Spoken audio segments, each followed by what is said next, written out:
Are we speaking or? And finally, to tell us a little bit more and how we can get our hands on some of those dollars and support small businesses, it's my honor to introduce my sorority sister and the Vice President of the United States, Kamala Harris.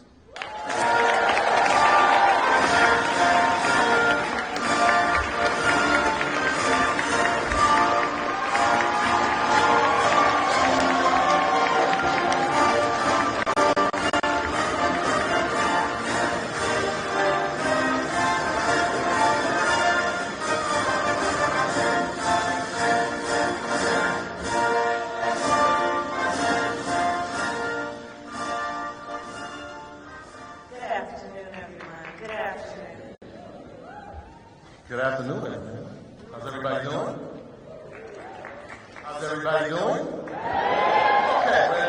All right, before we get started, I want to welcome you to the Economic Opportunity Sources Stop number 1. And what better place to do it here in Atlanta, Georgia? That's right. The City of Opportunity. We want to acknowledge a few people before we get started. Senator John Ossoff. Senator Raphael Warnock. Representative Steve Horsford, who is the chair of the Congressional Black Caucus, and is celebrating a birthday with us today. Yes, Happy birthday. and this happens. Representative Nakima Williams, and leaders of the Black Economic Alliance who have helped partner to make sure that this store runs smoothly. So, congratulations. Thank you guys for being here today. Yes. You know, we do events all the time, but this is a little bit more different. I would say that, different dress code. They're not as enthusiastic for our presence. It's more presidential, for sure. Well, first and foremost, thank you for inviting us to have this conversation. It is something that we are definitely looking forward to, for sure.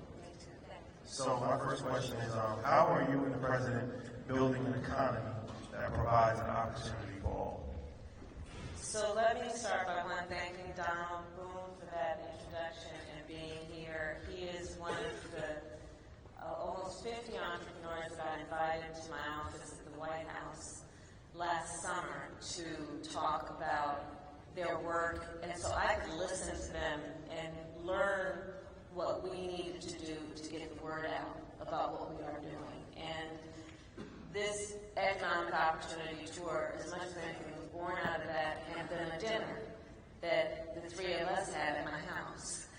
And it is therefore about being on the road, to let folks know what is available to them in the spirit of understanding we have so many entrepreneurs.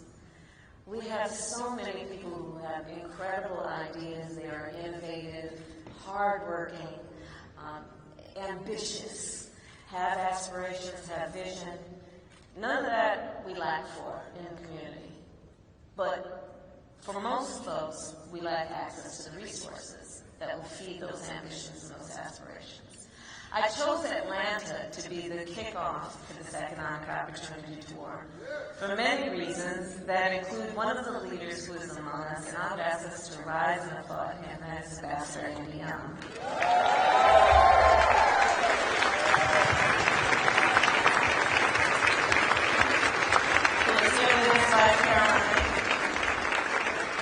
And I will tell you as a point of personal privilege, Ambassador Young has been an advisor to me, a mentor to me, and a friend, and has always talked about his vision, his shared vision with Dr. King, about the vision for America that included a vision that was about fighting for civil rights and understanding that to achieve true equality, we have to also have an economic agenda.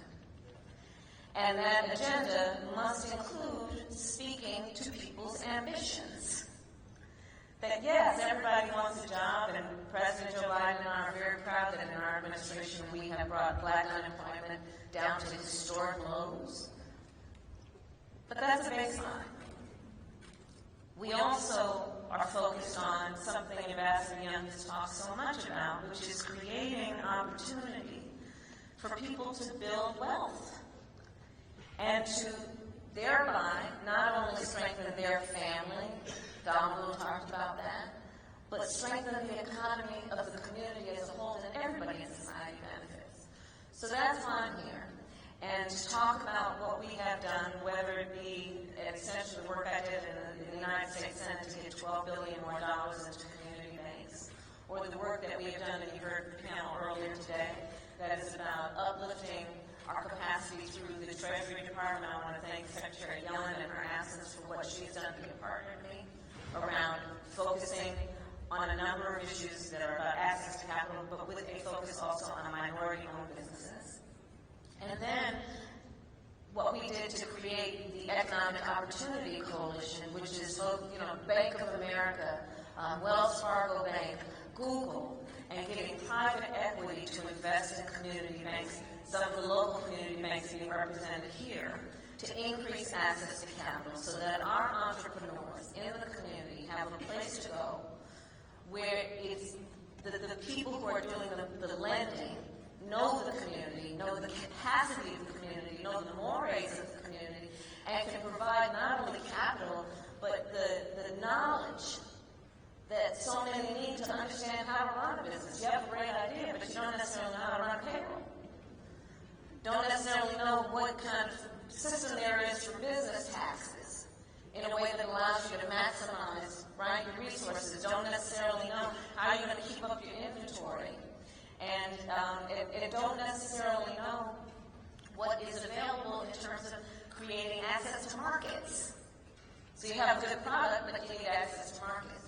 So the work that we have been doing over the last 3 years has been focused on all of these areas, and also understanding the context in which we exist, which is the long-standing disparities, and understanding that in spite of those who in certain parts of our country want to attack DEI, we understand that you can't truly invest in the strength of our nation if you don't pay attention to diversity, equity, and inclusion.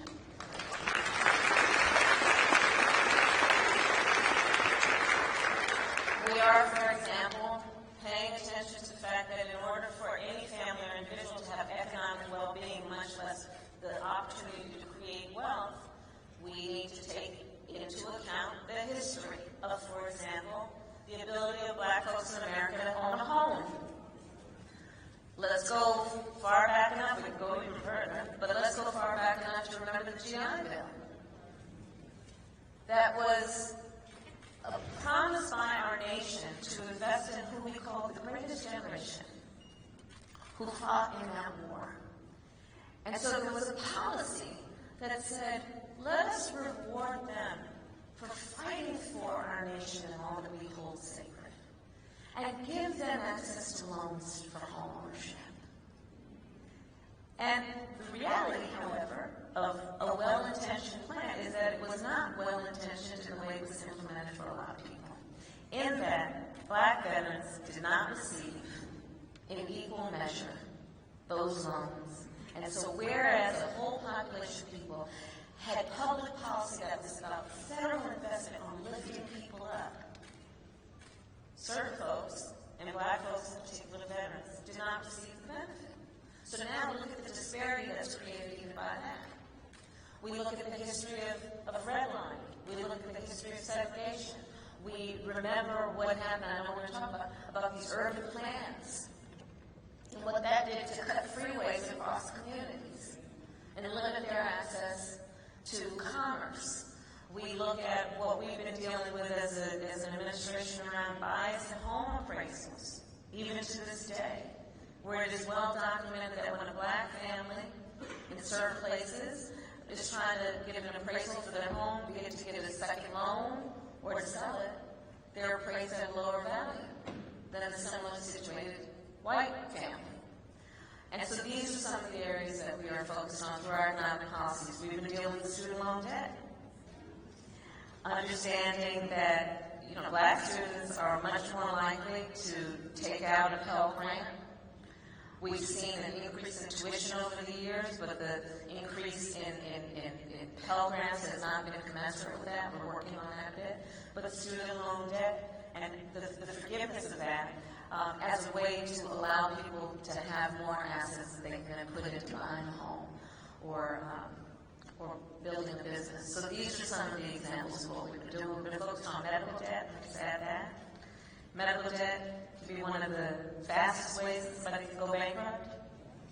And often that medical debt is accrued because of some medical emergency that someone or someone in their family has experienced that they didn't have the savings or the anticipation for.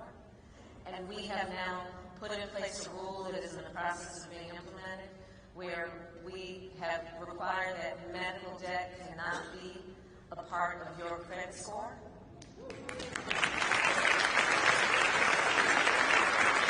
And medical debt cannot be considered when your credit is being evaluated for a car loan, a home loan, things of that nature. So these are some examples of what we've been doing. Yeah, I want to stay with that theme of access because it's a real issue. When we talk about access, especially in communities of color, we lack it. A lot of it has been done for many reasons, but specifically, you kind of alluded to it, urban renewal. Yeah. So I'm interested in knowing what work is being done to address some of these historic equities. So during the late 50s and 60s, there was this whole policy push, national policy push that was called urban renewal. But what it ended up doing was, and it was supposed to be about making life easier for people that live in the areas where it happened. But essentially it was about a policy that was directed at making it, many people will say, easier for folks who had wealth and means to move to the suburbs and still have access to downtown. I'm oversimplifying it, but that's essentially it. And you see it across the country. I'm going to be in Detroit on this tour, I'm being in Milwaukee. As y'all know, I'm from California, from the Bay Area, we saw it there, where these freeways were built, and basically to cut through communities, which bifurcated the community so that folks couldn't have easy access to, let's say, the small businesses from where they lived. And it ended up decimating these communities for years.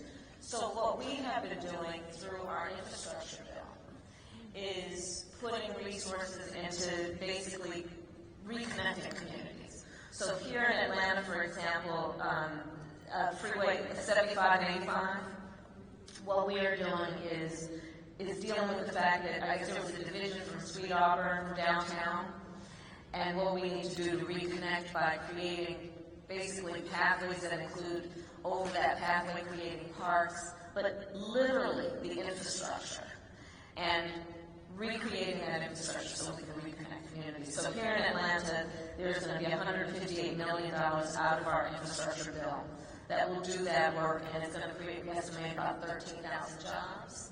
And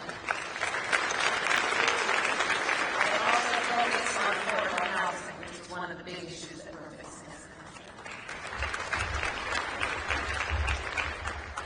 Another major issue for entrepreneurs is access to capital. We know that I think less than 1% goes to Black businesses. So what are some steps that you guys are doing to kind of correct that issue, which suffocates a lot of businesses from getting started or from expanding? So here's where I come to this point. None of us have achieved success without support. None of us. And without someone or people who understood our talent and our dreams and encouraged us to achieve it and showed us how to achieve it. And as much as anything, the spirit behind the push for access to capital, and in particular on this tour focusing on minority small businesses and Black-owned small businesses and small businesses and entrepreneurs who are Black men, is to recognize the disparities that have existed around the access to the opportunity to achieve success. Again, I will say, because success is almost always a function of some investment from a community or others that went into the individual who then achieved success.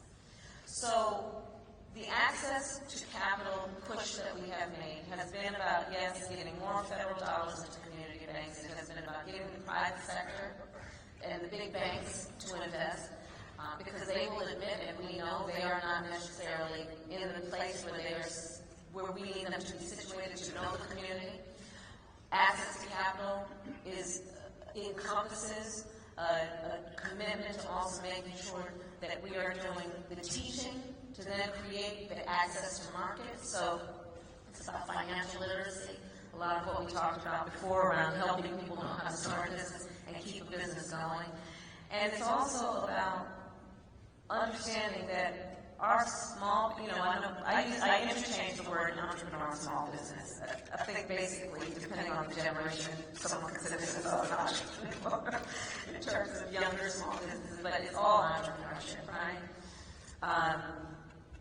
What we also know is that our entrepreneurs, our small business owners, are not only leaders in business, but community leaders, civic leaders, hiring locally, mentoring, creating opportunities for economic development and growth within individuals and communities. So the work we are doing to extend access to capital is about tapping into the ambition that exists, the aspirations that exist, and then giving people the resources that are necessary, money and other resources to actually achieve success.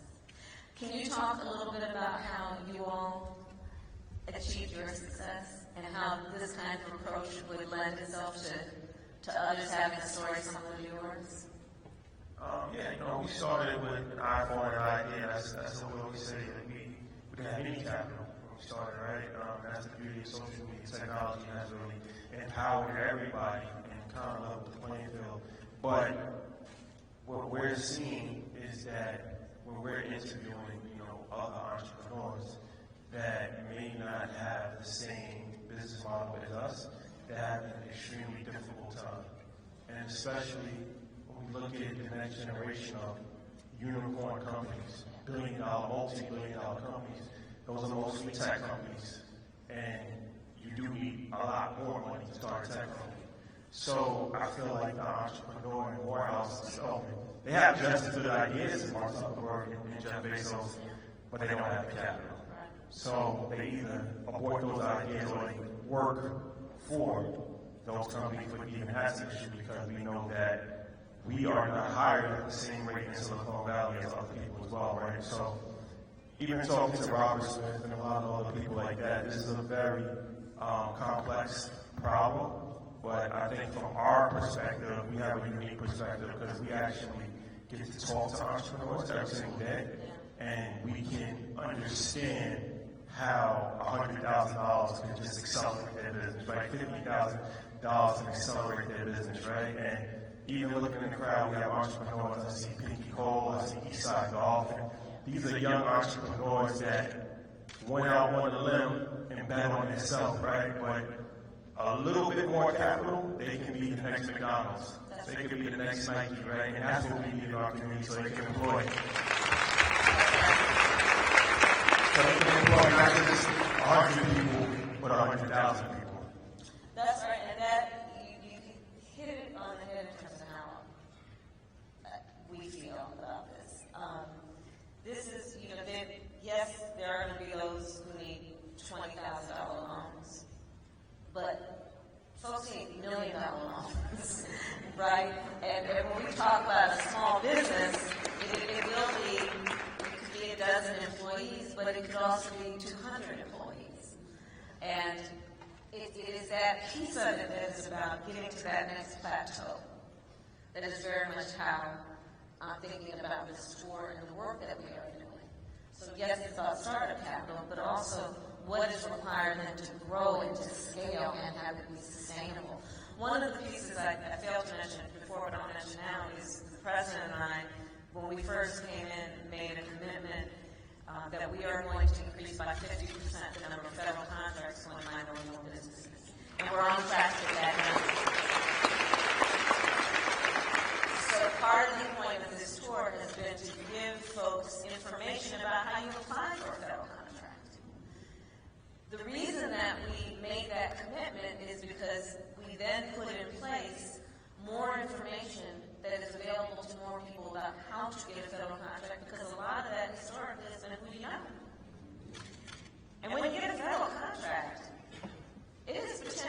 yours for life.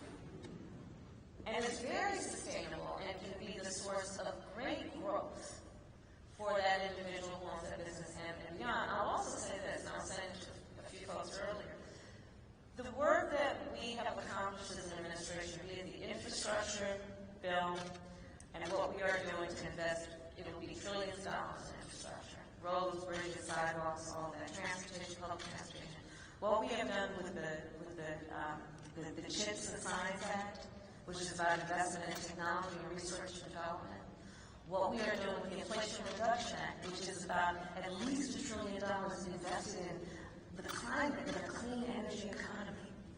One of the compelling reasons for me to start this tour now and to ask all the leaders here for help in getting the word out about what is available to entrepreneurs and small businesses is because we are in the process of putting a lot of money in the streets of America for this growth. And we want to make sure everyone has access to the opportunity to take advantage of the contracts and the work that is being generated by this policy push. And so we want to make sure people know about it and then know where they can receive the support to be ready to take on the work and then to grow their capacity.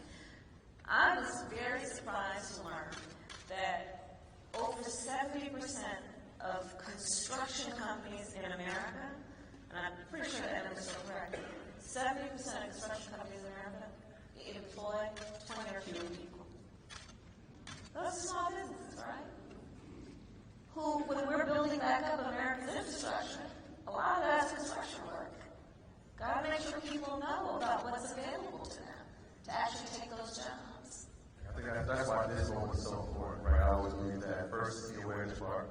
We understand what needs to be done. Then it's the education around it, which I think people come to me about. But then it's the action piece. It feels like there's some action, especially with this store. There's action that's going to take place. I want to talk about something that's important to every entrepreneur, and that's the cost of living, affordability. And so we've seen interest rates, obviously, over the past 4 years, they've risen. What steps are being taken to lower the burden of housing costs? Because like you said, there's disparities in it. We can go all the way back to the idea when we talk about the creation of generational wealth throughout communities. It's kind of missed us. So what is being done now from your side? So to your point, we know that home ownership is probably the most effective way to build intergenerational wealth.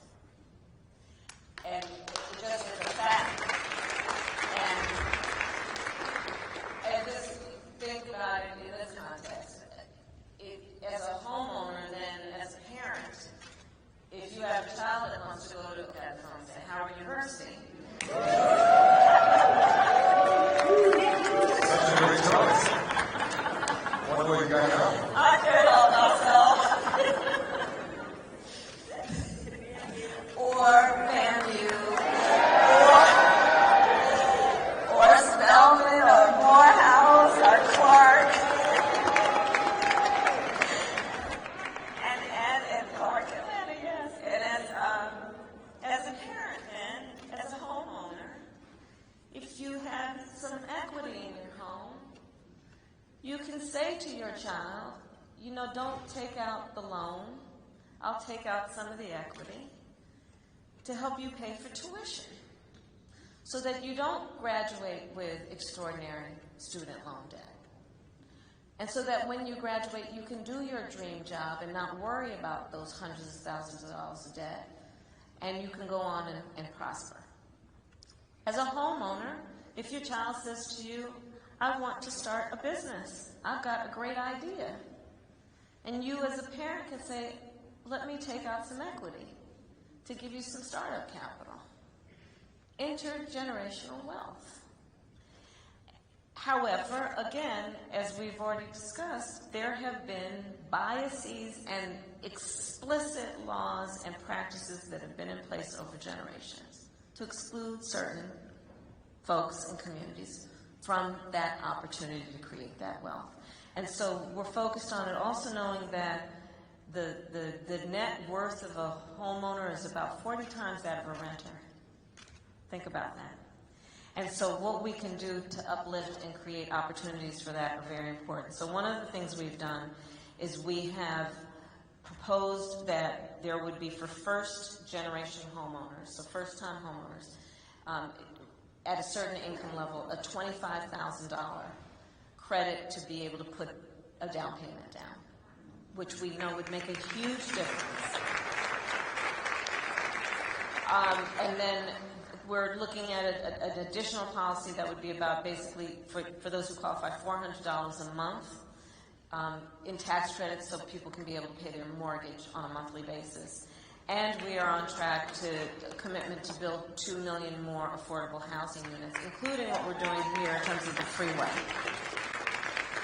So that's important. But the reality of it is that when we focus on this issue, we got to realize that part of the reason everything is so expensive is we don't have enough supply in the market. And this is a national problem. So our investments are about also what we need to do to build affordable housing. I'm looking at some issues around how we can look at vacant commercial real estate and conversion. There's a lot of this issue that is about also what we need to do to focus on local rules that might make it, zoning rules that might make it different for these things to happen, and how we can create incentives that are productive for everybody. And then it gets back to, for example, the student loan debt. And what we have seen, we have now forgiven over $150 billion of student loan debt. On average, we're looking at somewhere around $70,000 per person. And especially if we're talking about people in public service, nurses, firefighters, teachers, and doubling the number for them. But one of the other things I ask the leaders here in terms of helping me get the word out, let people know if they qualify for student loan debt even if they never graduate. That's really important for folks to know. Because, think about it in terms of the logic of the policy. Why isn't that the case? Because sadly, they didn't graduate, some people because they couldn't afford to keep paying tuition. But they still have to pay back that loan. So help us get the word out so that people apply. And I guess that gets to the heart of this tour and everything else we're doing. Folks in a lot of situations just don't know what's available to them. And I need the help of the leaders who are here to get the word out so people know what is available to them.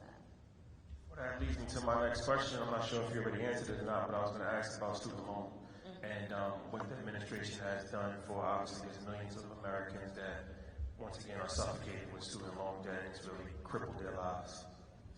So, I'll tell you, we went bolder with our plan and for student loan debt relief, and then the court cut some of the stuff that we were doing, but we have not stopped. And so we are through whatever, and all the powers that we have through the executive orders and things of that nature, been forgiving, again, up to $150 billion of student loan debt. What I have seen in my travels around what this means for the people who have applied and figured it out, it's extraordinary. I mean, I've met people who have been forgiven, three-digit thousands of dollars of debt. I've met teachers who've been teaching for 20-something years, carrying that debt and not giving up the profession of teaching. And we don't pay them enough as it is. And, and so thinking about that, and let's think about, there were those who resisted the policy from the beginning and said, well, why do they should pay off their loans? Why do they need it forgiven? Well, let's go back to the example of public servants, nurses, firefighters, teachers. We don't pay them enough, and people who have a calling to, for example, teach other people's children, who pay for school supplies out of their own back pocket, and the benefit they give to all of us as a society, should we not think about that and think about the fact that we want them to stay in that noble profession? I think about the number of young people who have a calling to do that kind of work, similar kind of work, who have to go to some other kind of job because they need to pay off their loans. When we want that people would be able to follow their passion, especially when it benefits all of us in an uplift society. So the reasons behind the policy include just that. And again, let's just let people know that they don't have to have graduated in order to get their debt forgiven, especially if that might mean that if they want to go back to school, they can go back and know that they can afford to go back. Well, this is coming from a teacher. I say educator now, turned entrepreneur. I can agree with you more. Pay our teachers. First, I just want to thank you for this. This has been an amazing opportunity. But we do have entrepreneurs here in the building. Where are entrepreneurs at? Big Dave Cheesesteaks. Isaac Hayes in the back. He can't sing it because his dad, though. No, we wouldn't want him to leave. What piece of advice would you like to leave this audience? Like I said, Atlanta is such a hub of innovation for many businesses. But what would you like to leave this audience with in terms of advice for entrepreneurship?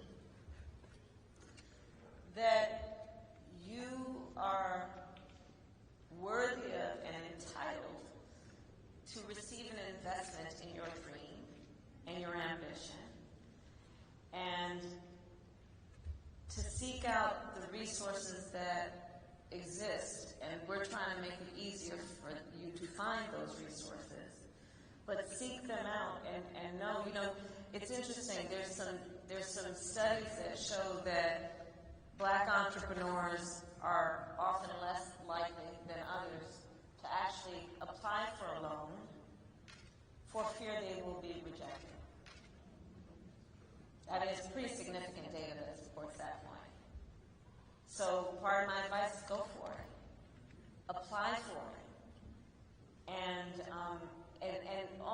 And get the word out, right? We don't lack for really incredible vision and entrepreneurial creative thought. And so it's just a matter of, like, let's not let society or history impede or silence those ambitions. And then I would urge everyone to know, for example, community lenders and to seek them out. I was just earlier at Rice, and what's happening there in terms of helping young entrepreneurs get ready and then have access. I met this young brother. He's got a water company and is now going to be selling at Walmart, right? And so there are institutions and places that are available to you, groups that are available, mentors here. I would say to the entrepreneurs who are here, make sure you talk to the person sitting next to you, because they may just be that person who is willing to mentor you or willing to give you some advice about how they achieve their success. But don't give up, because we need you. Our country needs you. And that's how we're going to be strong.